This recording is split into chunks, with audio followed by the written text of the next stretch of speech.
नमस्कार, आप देख रहे हैं युग चरण। मैं हूं आपके साथ खुशबू सिंह। आइए एक नजर डालते हैं राजस्थान से जुड़ी कुछ बड़ी खबरों पर।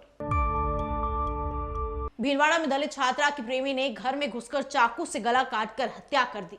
इस मामले में परिजन धरना देकर बैठ गए और पोस्टमार्टम नहीं करने दे रहे थे। देर रात सहमति बनी और पोस्टमार्टम के बाद शुक्रवार सुबह लड़की का अंतिम संस्कार कर दिया गया। कांग्रेस ने मामले की जांच के लिए 3 नेताओं की कमेटी बनाई है। ये कमेटी 2 दिन में रिपोर्ट सौंपेगी। भीलवाड़ा के आसंद इलाके के बरसनी गांव में दलित छात्रा का शव उसके कमरे में गुरुवार सुबह लहूलुहान हालत में मिला था। हत्या के मामले में राजस्थान प्रदेश कांग्रेस कमेटी ने जिन 3 नेताओं की कमेटी बनाई है उनमें विधायक घनश्याम महर, प्रशांत बैरवा और राखी गौतम शामिल किए गए हैं। कमेटी के सदस्य आज पीड़ित परिवार से मिलने गांव बरसनी गांव पहुंचेंगे और पूरे घटनाक्रम की रिपोर्ट प्रदेश कांग्रेस कमेटी को 2 दिन में सौंपेंगे। भीलवाड़ा के आसिंद इलाके के बरसनी गांव में कल दिन भर और देर रात तक चले घटनाक्रम के बाद अंतिम संस्कार पर सहमति बन गई और परिजन देर रात इसके लिए तैयार हो गए। राजस्थान का सबसे साफ शहर कौन सा है? इस सवाल के जवाब में आपके जहन में कई शहरों के नाम आएंगे, लेकिन प्रदेश का सबसे साफ शहर है डूंगरपुर। सफाई के मामले में ये इंदौर को टक्कर देता है। स्वच्छता सर्वेक्षण 2023 में लगातार 6ठी बार डूंगरपुर शहर राजस्थान के सबसे साफ शहरों में टॉप पर है। 1 लाख से कम आबादी वाले शहरों की कैटेगरी में डूंगरपुर को राजस्थान में नंबर 1 का खिताब मिला है। करीब 50,000 आबादी वाले इस शहर ने ये कारनामा 6 बार लगातार करके दिखाया है। राज्य का सबसे साफ शहर बनाने में यहाँ के 200 सफाई कर्मियों का योगदान महत्वपूर्ण है।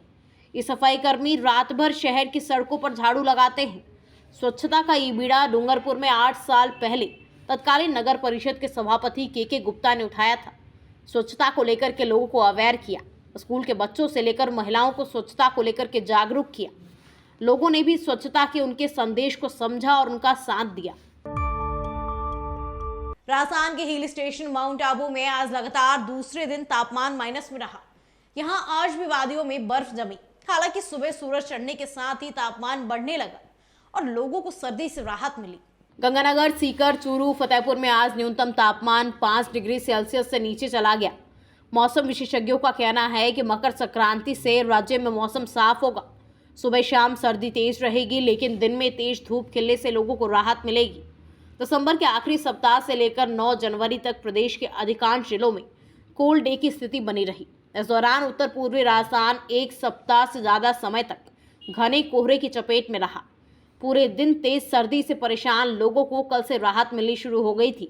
कल जयपुर, अजमेर, भरतपुर, कोटा, उदयपुर, जोधपुर संभाग के जिलों में मौसम बिल्कुल साफ रहा और दिन में तेज धूप खिली हुई थी। राजस्थान में विधानसभा चुनाव खत्म होने के बाद भजनलाल सरकार अपने पूरे रंगरूप में जमीन पर उतर गई है। जहां मंत्रिमंडल की शपथ के बाद उनके विभागों का भी बंटवारा हो गया। वहीं विधानसभा में स्पीकर और मुख्य सचेतक के नाम भी फाइनल हो गए हैं। इसके अलावा कुछ दिनों में विधानसभा का सत्र भी शुरू होने वाला है।